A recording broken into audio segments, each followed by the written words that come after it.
Ancient Alien is a 2 to 4 player strategic board game for ages 10 and up. Each player controls an alien race. Their aim is to use their superior intellects and knowledge to improve their area of influence and the humans living there into civilized stage. The game is played in clockwise player order, and during each player's turn, players choose their actions from their active hand of cards, then carry out the actions, discard the cards and draw how many cards used during the next round. When the civilized stage is reached, it triggers the game end, then points are counted, and the alien race that gains the most points is declared the winner.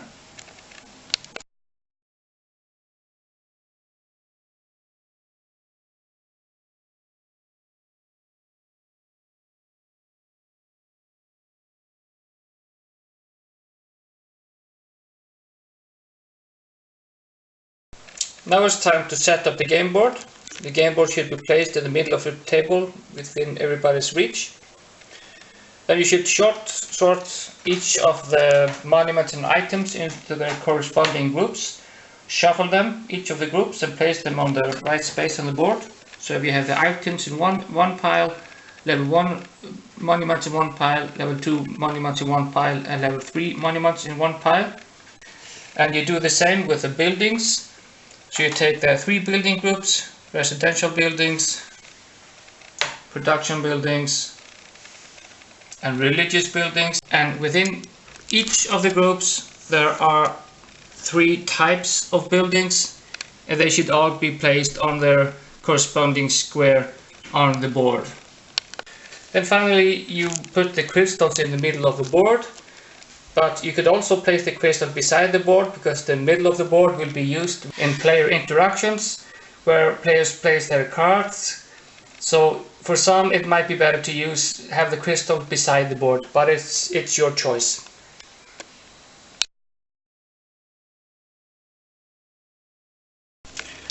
Now you have to choose the alien race the players will be playing this game.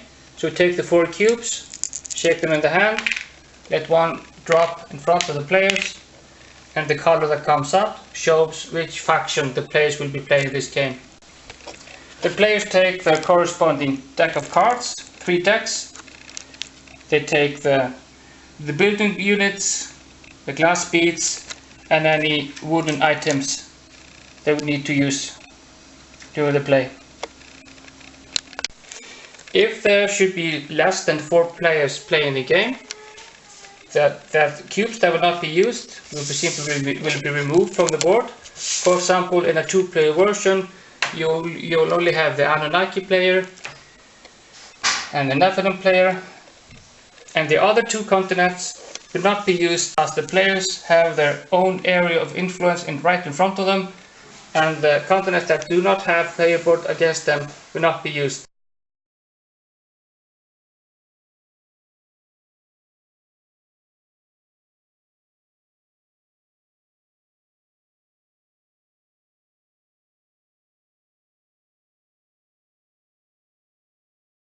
And here we have the player boards. They're all the same.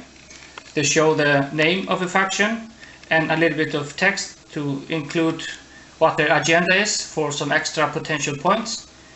You have the improvement table. You have the production and devotional bar.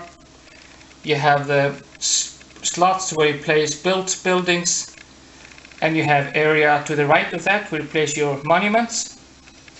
And here on the top you have information about the building types: the production building, the religious building, and the residential building.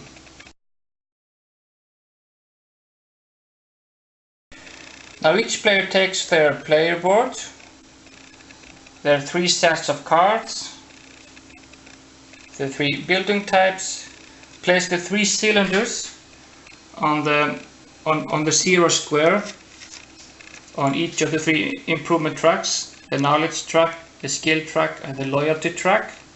We place 1 cube on the production bar, 1 cube on the devotional bar. We place 1 crystal on the Christian storage area. Then finally, each player randomly draws 5 cards from the TAC 1 decks, and this will be the starting hand for this particular round.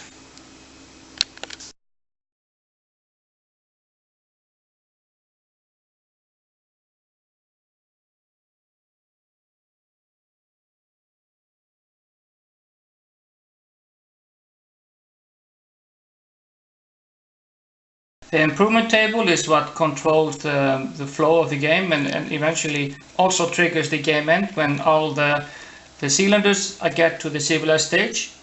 So this is how you improve your humans. You need to improve their knowledge, you need to improve their skills, and you need to improve their loyalty. In the beginning of the game, all players start with 0, and as you activate cards, you can eventually improve your abilities according to the cards that you use. And as you improve the abilities of your humans, it also triggers potentially what buildings and monuments you can build, because the buildings and monuments require certain position on the improvement table in order to be built. For example, here we have the Baghdad batteries, and here you can see the cost of this particular item. This costs 4 divine powers for production, and you need to be at the second stage on knowledge, the second stage on skill, and the second stage of loyalty in order to build this particular item. I need to have my cylinders here all under the second in order to build this. So as you improve on the improvement table, you gain access to better buildings and better monuments to build. The improvement table shows you from which deck you will draw your cards between the rounds. And when you have your cylinders placed on first deck, you draw from TAC 1. As soon as you have one or more entering the TAC 2 area, you will draw 1 card for each of the discs of the cylinders that are placed here, and the remaining from the farthest to the left. So for example, if this would be the case, you draw 1 TAC 2 card and a second TAC 2 card, and the remaining 3 cards will be drawn from TAC 1. If this would be the setup, for example, you would draw 1 card, 2 cards from the third deck, TAC 3, and the remaining 3 from TAC 1. So if this would be the case, all the cards would be drawn for TAC 3.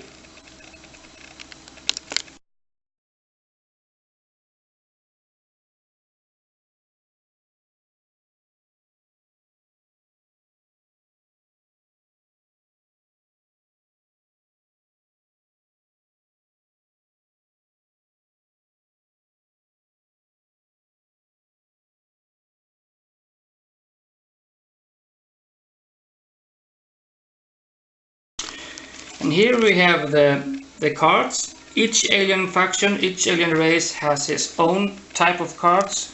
So they are similar, but they still have some specific things that are only related to their particular race. And each card is divided into 3 areas. The topmost part is mostly deals with improvements of the improvement table and buildings. In middle you have crystals that you can take.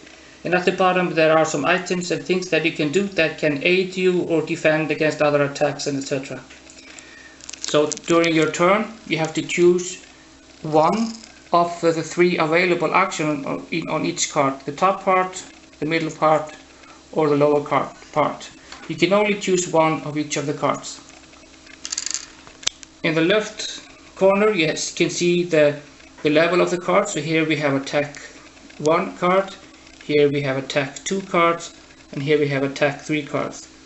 And as you gain access to better cards, you might have some more things that could benefit you more from the previous deck.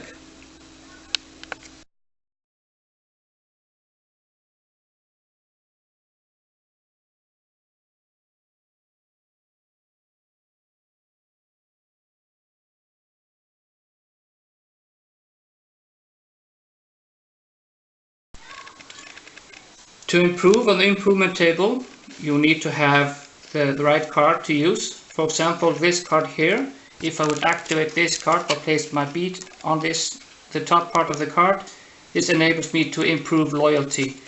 So if I choose this card, I simply move my cylinder one square to the right to improve loyalty. So you need to have the right card in order to improve either loyalty, skills or knowledge. Some cards might enable you to improve more than one at each time, but normally it's only one that you can improve with each card.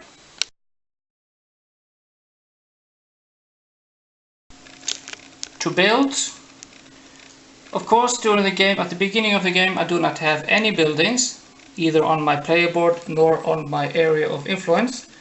And if I want to build something, I first need to make sure that I have the correct card available to choose from. Here I have chosen Build Production, which means that I can build a production building on any square I want. So I take the cheapest production building that I can build, which is this one. And the cost for this is 2 production to build this particular unit. I do not have any buildings, but I can convert my crystal into production or divine powers. So I take the crystal, put it here, convert it into production. So again, 2 production, and for this I can build my building. So I turn it around. This will give me 2 production and 1 point later in the game. Then I place the building on the corresponding zone on the area of influence. In this case, it would be the starting area.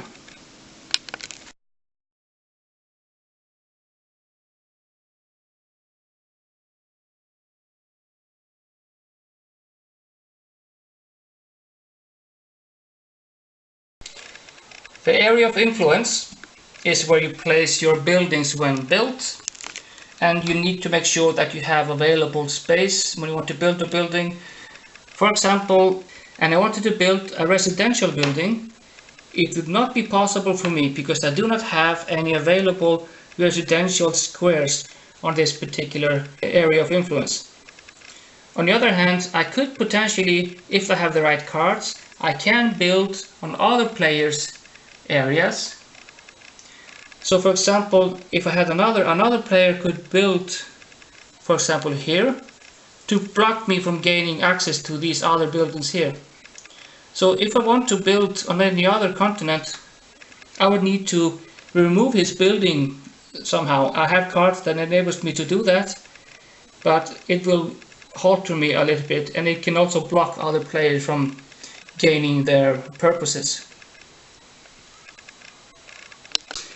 Apart from using crystals to place on my buildings to activate them, I can also use crystals to place it on the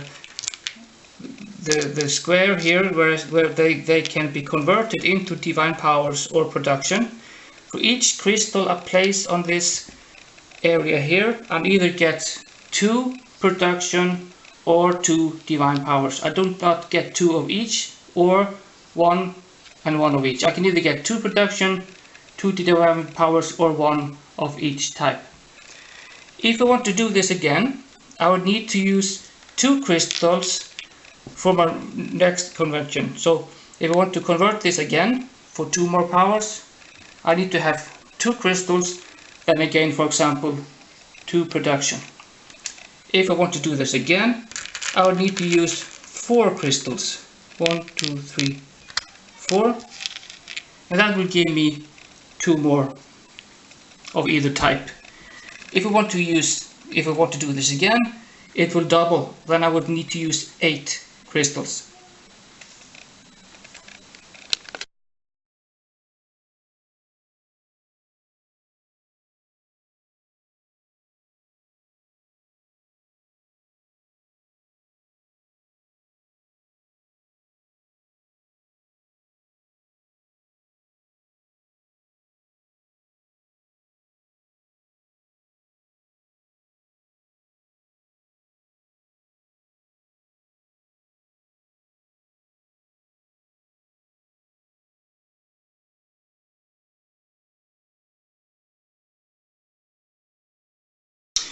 If we want to build monuments or items, I need to have the correct card available in my active hand, and of course I need to activate it when I'm choosing my cards by placing a pebble on it.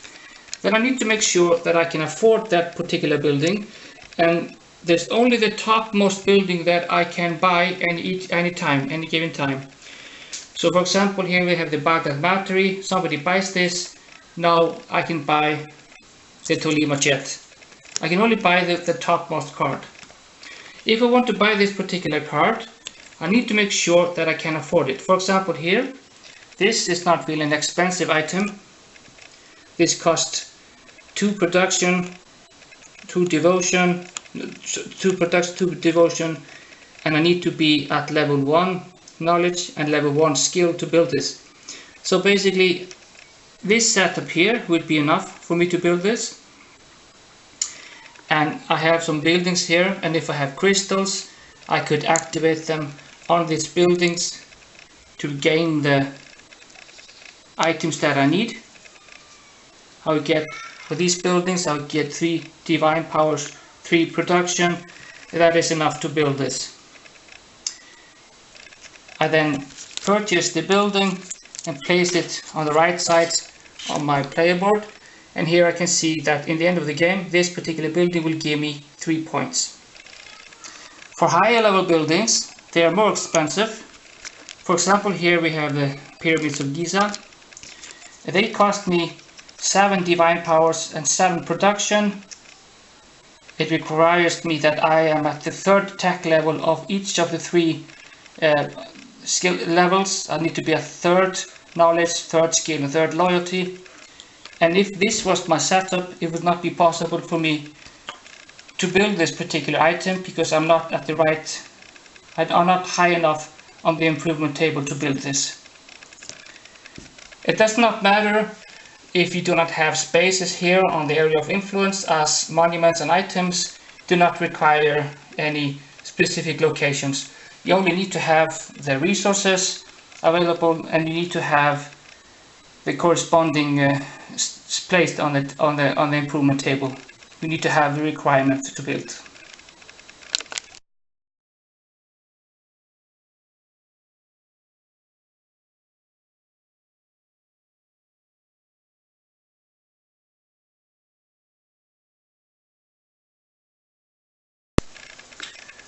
The central of the board is also used for player interactions. So it's actually a choice if you want to keep the crystals there or beside the board. It really does not matter. But when people are attacking other players, for example, if the green player wants to attack me, he plays his card pointing towards my area of influence. So he is to show that he is attacking this particular area. If you would want to attack this area, you would simply move the card like this to show that he is attacking the Asia area, and if he wants to attack Africa, he would turn his card towards that particular continent. During my round, I can choose to attack other players. For example, if I had this card activated, Seeding the Meat, this enables me to overtake 1 hunting camp production building in another continent, replace with your own building and the location, and take the token.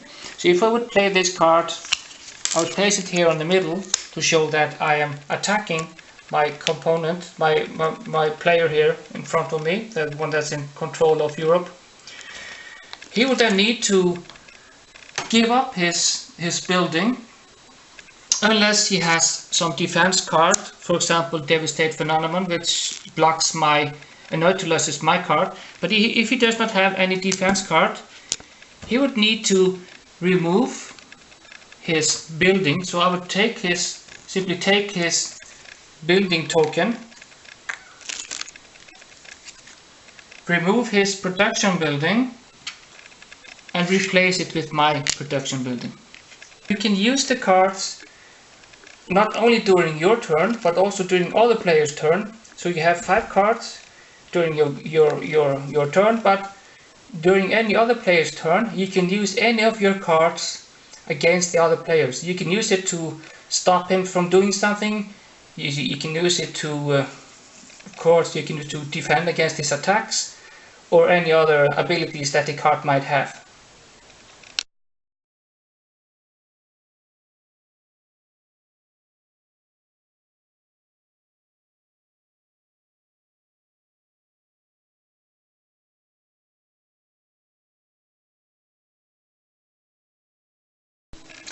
As soon as any one player gets all of his cylinders to the civilized stage, it immediately triggers the game end.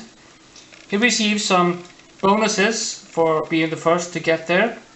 Then every player counts their scores. You get points for all the monuments that you have built. It's shown on the back.